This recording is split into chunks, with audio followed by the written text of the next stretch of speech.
Assalamualaikum warahmatullahi wabarakatuh. Baiklah, di sini saya akan menjelaskan materi tentang evolusi dalam Islam.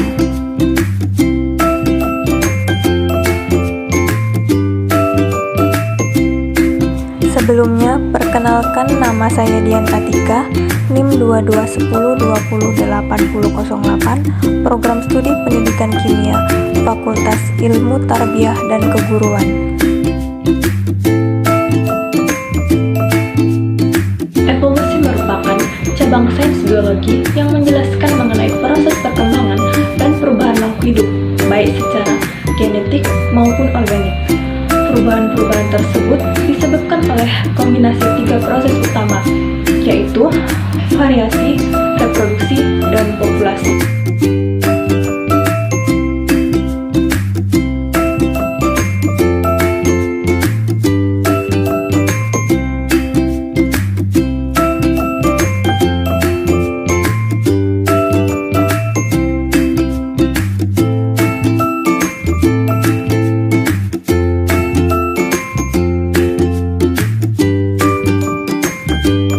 Evolusi Darwin dalam bukunya The Origin of Species yang terbit pada tahun 1859, Darwin mengatakan semua spesies berasal dari suatu nenek moyang yang sama melalui proses yang terjadi secara kebetulan.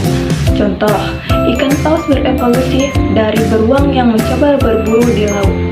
Sementara pada buku The Descent of Man tahun 1971, Darwin mengatakan manusia dan kera berasal dari satu nenek moyang yang sama, sedangkan kerabat terdekat manusia yang belum punah yang usul kehidupan manusia. Al-Quran dengan ayat-ayat yang relevan sangat mengesankan sekali tentang tahap-tahap penciptaan makhluk hidup.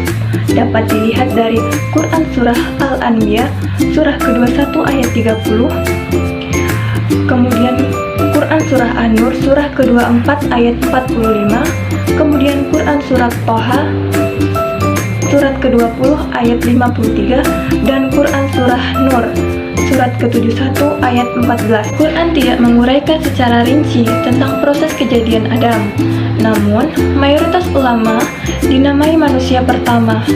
Yang disampaikannya dalam konteks ini hanyalah pertama, bahan awal manusia itu dari tanah. Bahan tersebut disempurnakan. Setelah proses sempurna tersebut selesai, ditiupkannya ruh ilahi.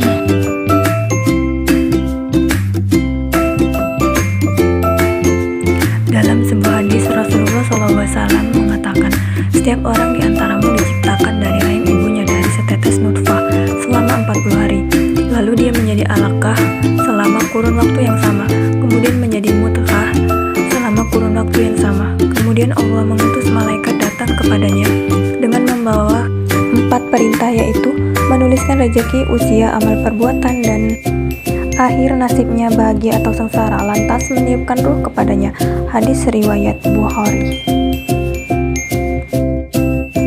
Kritik Islam terhadap teori evolusi. Keberadaan teori evolusi Darwin dapat dibenarkan melalui ilmu pengetahuan karena teori ini mula-mula mengungkap misteri asal-usul kehidupan manusia secara sistematis dan filosofis dengan argumen-argumen ilmiah, sehingga teori evolusi dianggap benar adanya bagi ilmuwan serta dapat dijadikan mitra bagi para ilmuwan Islam dalam mengkaji asal-usul penciptaan manusia. Namun, dari perspektif Islam, teori evolusi tidak diterima kebenarannya, mengingat Al-Quran dan hadis secara nyata mengungkapkan penciptaan manusia pertama, yaitu Adam alaihissalam, dan berkelanjutan proses penciptaan manusia setelah itu melalui keturunan. Sekian penjelasan materi dari saya. Saya ucapkan terima kasih. Wassalamualaikum warahmatullahi wabarakatuh.